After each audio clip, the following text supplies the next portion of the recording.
Sa mga pogi ng tropang C4, shout out sa inyo dyan. Mga taxi driver, mga ganda lalaki, shout out sa inyo dyan. Kasi sa mga tropa kong impacto, shout out sa inyo dyan. Magandang PM sa inyo.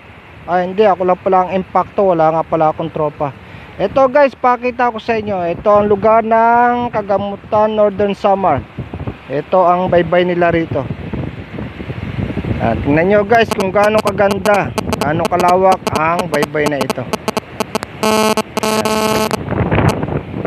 Ito yan guys, iikot ko yan dito, parte sa kanan ko. Yan, kita nyan. Ganito ang forma rito pagka hindi siya high tide. Kitang kita mo lahat ng bahura rito, buhangin sa baybay.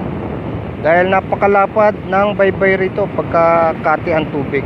Pero pagka high tide naman tubig, mga tropa, kikitaan nyo yung dike na yan. Ayan, hanggang dyan ang tubig niya, yung taas na yan. Ayan, ito na guys, pinaiikot ko na. Ayan. Ito naman kabila na to guys, puro ano na yan, puro nyugan na yan. Kabila niyan, yan yung baryo ng Kagamutan, Northern Samar. Puro bahay na yan. Bali, dalawang parte yan, isang del sur, isang del norte, Kagamutan. Ayan, kita nyo na guys. Salamat guys, salamat sa panonood.